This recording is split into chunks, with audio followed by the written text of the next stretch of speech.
Good people, what is going on? Another episode of the All Go Podcast. I'm your host, Desmond. Thank you for tuning in. Do you want to start a business? Do you want one that's low cost? If so, check out PLR Epic. The link is in the description, but you can get 104 digital ebooks that you can then turn and resell for as much as you want. You keep all the profit, and it's $7 to do it. Link is in the description. Feel free to check them out.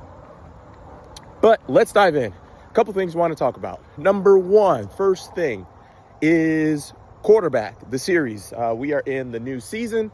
Saw episode 1, and I was going to watch episode 2, but I told myself I wanted to review the episode 1 on the channel before I moved on to episode 2. So episode 1, it was a lot of, it talked about, the first thing I want to talk about is Jared Goff was in it.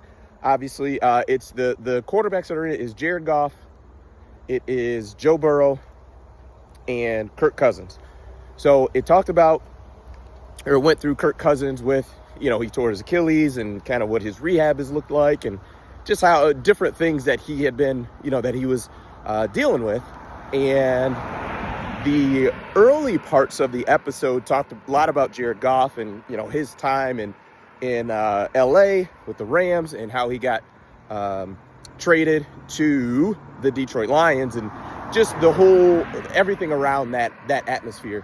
And I think the part that got me personally was seeing they went over like the Lions winning that playoff game against the Rams, and I have to say, I got chills. And I know it's been a couple years, but that was just such a special moment. As a Detroit Lions fan, we don't get too many of those positives. I'm 38 years old. I've been a fan for a very long time, so I've seen a whole lot more bad than good. And it's just recently been good, right? So we had a couple years with Matt Stafford made the playoffs, but we didn't win those games. So it was pretty cool to see just all of that. But yeah, so just the recap of the Lions winning that home game, winning a playoff game, winning the division, all of those things. I really got chills watching that again, and it's like, it was just awesome. And if you're a fan of a different team and you win a whole bunch and consistently you're really good, it may not mean that much to you, or you're just like, dude, what are you talking about? But you've got to understand, the Lions have been for the longest time just the running joke of the NFL. We've had so many different things happen to us where rules change or rules are improperly applied in games. We had the game where we were playing the Houston Texans at home, and Jim Schwartz was our head coach, and the running back is running. He gets tackled, his forearm touches the ground, which he's got the ball in his hand, which he is down, but he runs all the way to the end zone. And because Jim Schwartz was just hot about it and the refs didn't blow the whistle, he threw a challenge flag, which, because it was already a play that was going to be challenged, I think was the verbiage, he threw the challenge flag. So now the play can't be challenged, and now it's a touchdown. So a play that clearly was not a touchdown now is one. We have that. We have the complete the process of the catch with Calvin Johnson.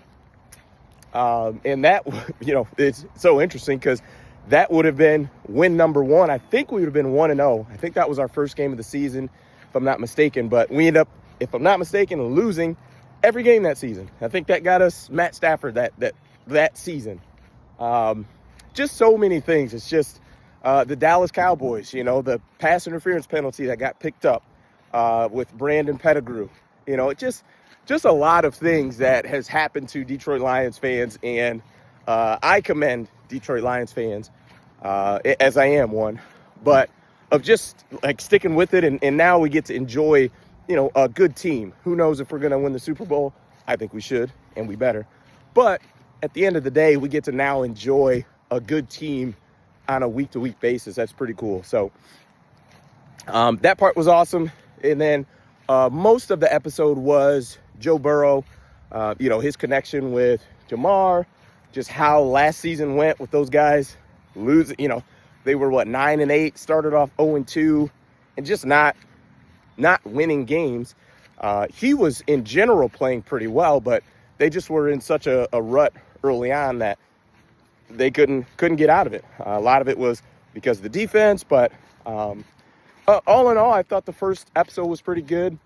Kirk Cousins was going through his rehab and things like that, and the first season of quarterback, Kirk Cousins was on it, and he's not ever been someone that, because he's hasn't played any for any teams that I follow. So he obviously he played at Michigan State, which I am local to Michigan.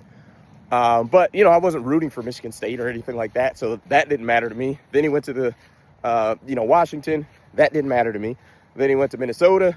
If anything, that mattered to me in a bad way, because I was hoping he'd lose. But I think this has made him even more likable of a guy.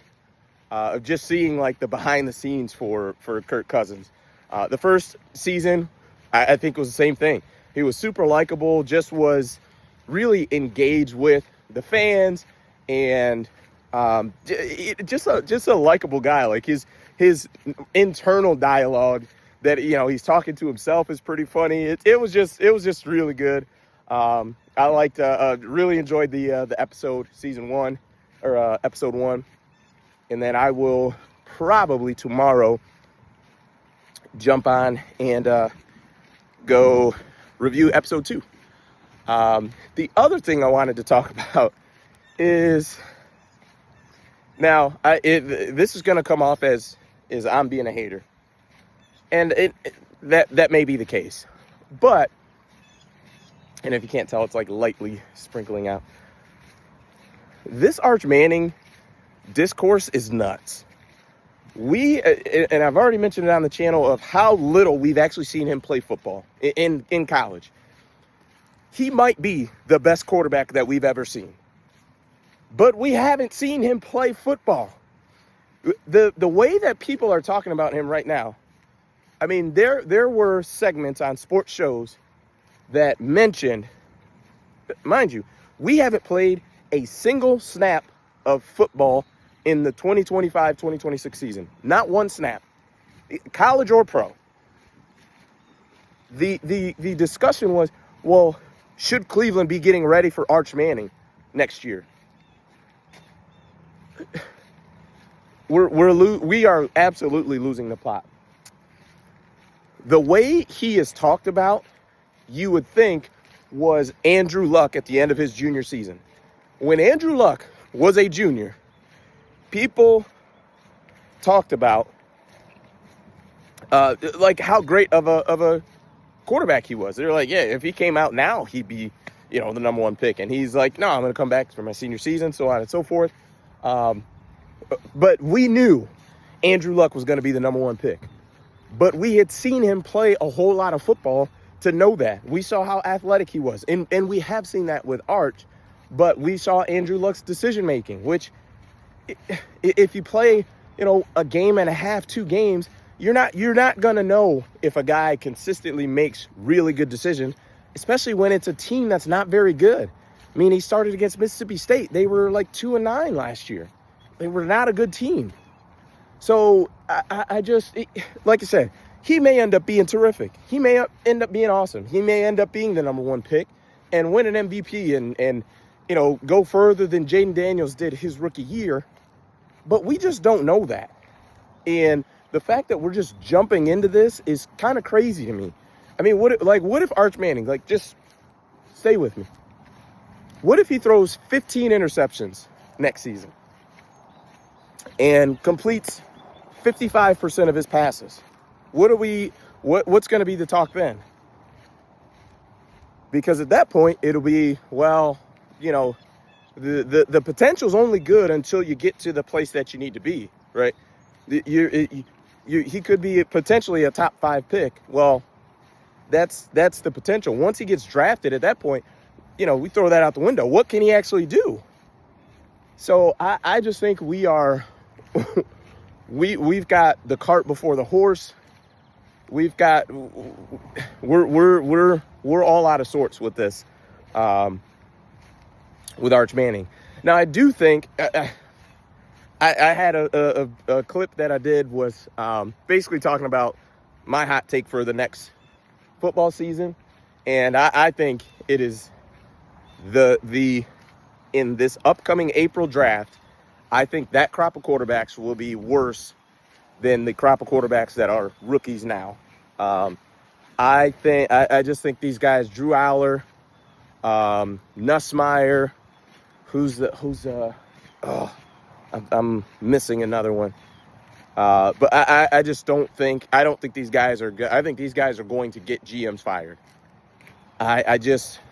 It seems like we've taken a pretty big step back after 2 years ago with Caleb, Jaden, that crop. And maybe it was because that was such a good crop of quarterbacks, but I just don't see that type of talent with that group, Bo Nix, who knows, potentially JJ McCarthy, but I just don't see that with this group that's coming out. So maybe I will be proven wrong, and that's okay.